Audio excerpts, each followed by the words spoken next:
Lizl, jy moet op mute wees.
Good evening and welcome. This evening we are happy to host our fourth online workshop, which encompasses the very important topic, taking the next steps, finding suitable care for the elderly. This workshop will cover the necessary steps and advice when researching suitable housing and accommodation for the aged or an elderly parent. During the workshop, you will also receive practical steps in dealing with various situations or possible case scenarios. We'll now commence with a short clip about our facility, Liana Care Centre at Nazareth House, Cape Town.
Welcome back. I'd like to take a moment now to welcome our speakers. Lizl Konig, our Facility Manager at Nazareth House, Cape Town. Sister Liana Le Roux, our Nursing Services Manager at Nazareth House, Cape Town. Henco Walker, our Regional Manager of Operations, Property and Risk at Nazareth Care Africa. And Sister Lynn Lombard, registered nurse at Nazareth House, Cape Town. Okay, so we're going to give a warm welcome to everybody. Hello, you may give everybody a wave. Hi, hello everybody. And make sure that your microphones are switched on.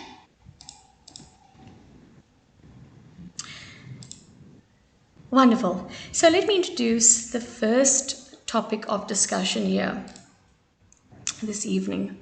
Do you have for senior care for over 55-year-olds? We're going to present that to the team. Okay. Thanks, Marseille. This is actually such a good opportunity to talk about it because we just recently as a family had the guys.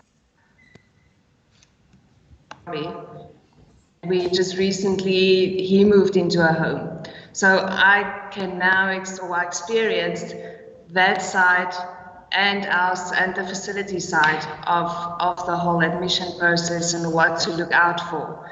So when you're finding the right care home, it is very important to look at the individual and to look at their interests, what are their hobbies, what is their needs, and look at the atmosphere and if the staff is equipped to look after the loved one.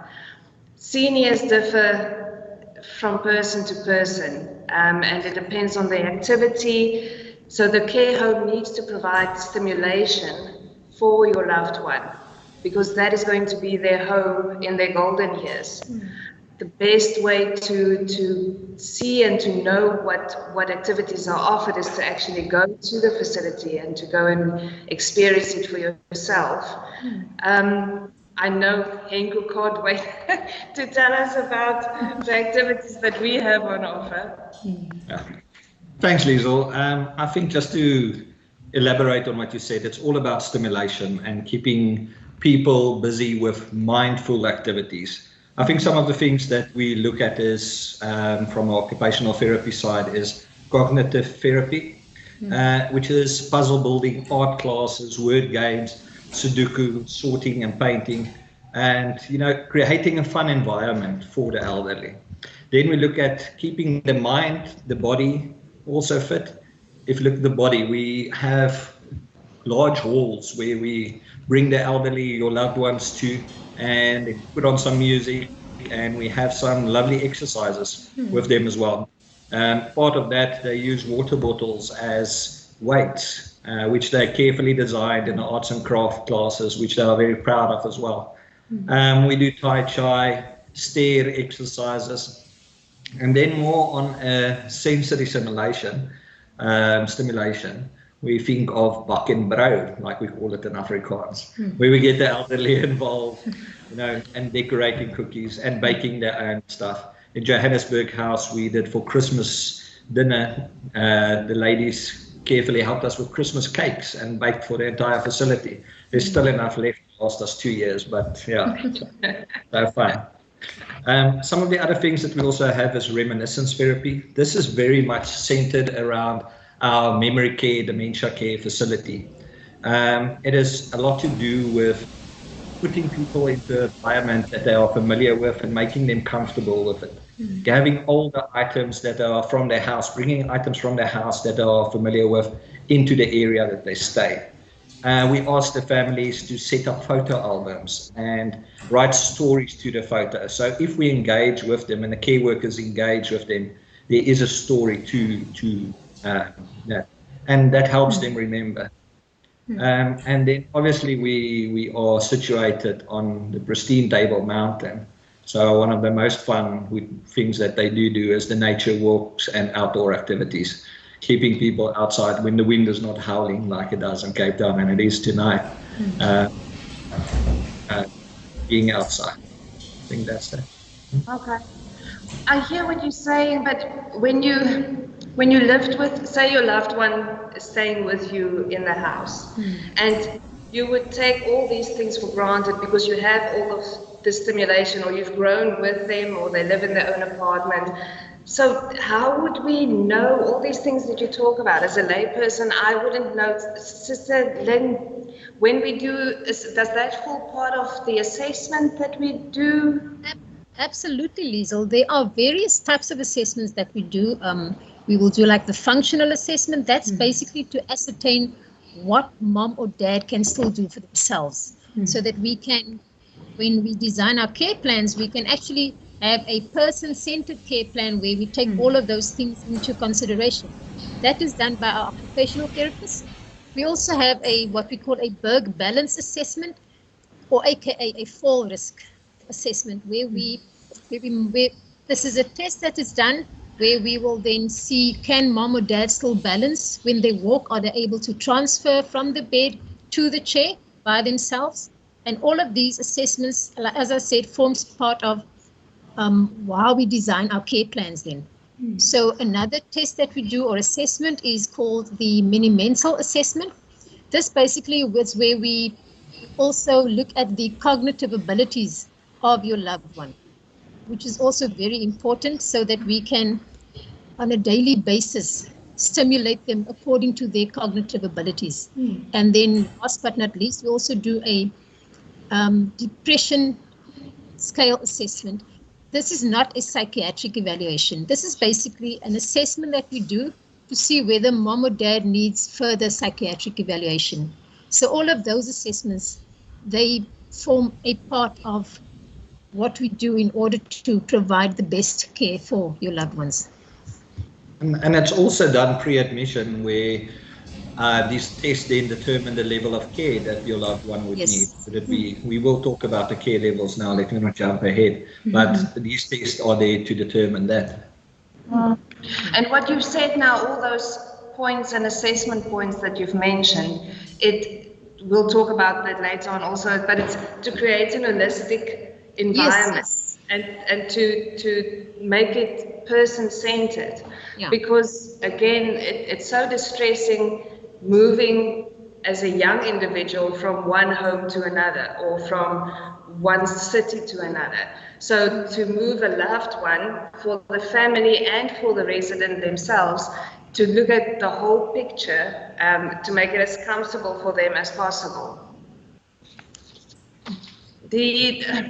That a big part in this plays the occupational therapy, and we've said now about the holistic environment.